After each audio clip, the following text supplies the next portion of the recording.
find interesting as I was looking into this. So the tallest obelisk that's still standing in Egypt was actually erected by Hatshepsut, I think is how you say her name, and that was the woman that raised Moses at the Temple of Really? Karnak. Yeah, the Temple of Karnak, one of the obelisks still stands. They moved a lot of those obelisks when they were conquered over to like Greece and Rome, and around the world. There's an Egyptian obelisk in I think it's Central Park in New York, somewhere in New York.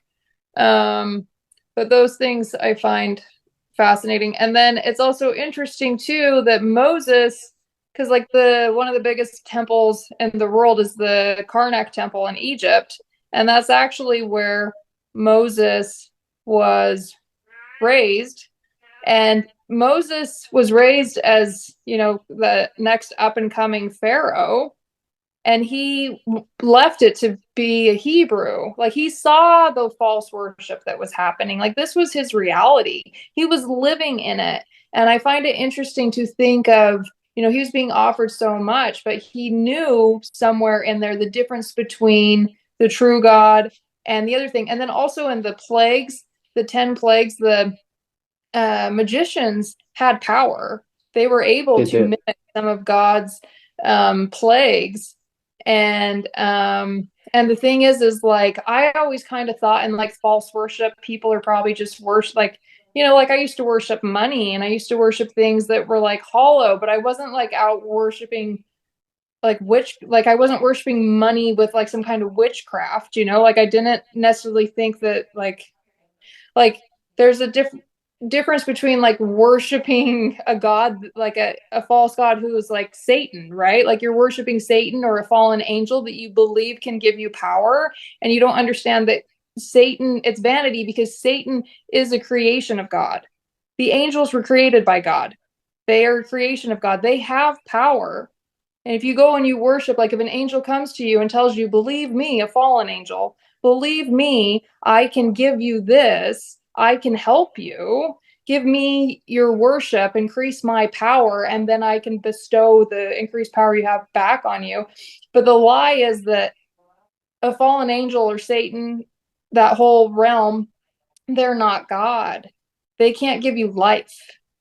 And this whole thing that Satan is trying to like resurrect himself and mimic Jesus Christ and come back and outshine the God of heaven and still claim, like from what I'm gathering is like Satan's giving a promise that God's going to not follow through on, because so far the only person that has endured this, the second death, the full separation from God, like eternal separation from God, is Jesus Christ. And because Jesus Christ lived a sinless life, and because Jesus Christ is God, he was able to survive the separation from God in Gethsemane and on the cross.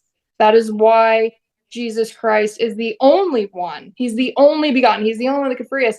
But outside of that, there's no angel that has suffered eternal death yet. There's no human. There's nothing that has actually suffered the second death. No one could survive it. The only one that could survive it is Jesus Christ, God himself. And praise Jesus for being that for us.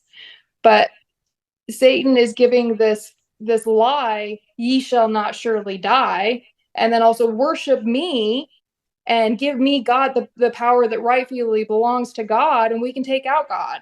You can be your own God. You don't need God. Everything goes back to the lies of Satan, the same lies that he told the angels in heaven, the same lies he told Adam and Eve in Eden. And but this is vanity, worshiping like Satan. There might be some power in some of these dark systems, like some of this worship, like there's actual supernatural power that comes from this worship, from having some of the olden day Egyptian worship, like where someone was actually a representative Pharaoh. I think they had some powers. Like when Moses and God went to Pharaoh and were like, let my people go. And he's like, who is God that I should serve you? Then, because the Pharaohs believed that they were God, right? Like they literally believed it, and they had some power. The magicians prove and show that they had some supernatural powers. but they're not God.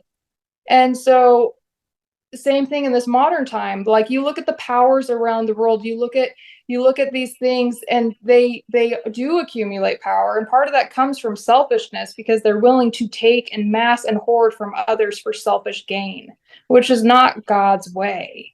But the thing is like, these modern these worship systems still come down to the fact that people don't understand who God is and what the difference is between a false God, even if it is something that is real, a fallen angel in disguise that can give you some power. Satan is destruction, and he isn't God. He can't give you life. All he can give you is death and destruction. And that's the lie that the world is wrapped in. And God is the only freedom and protection from the destructive outcome of believing a lie and separating yourself from the very source of life. I've come to realize that God is love, and just like our blood, life circulates. Anything that is going to be alive needs circulation. God is love, and from his love, life circulates. As soon as we cut ourselves off from the circulation of life, we begin to die. And when we believe a lie, it severs that circulation, that flow of love and life that comes from God. And then we start to die.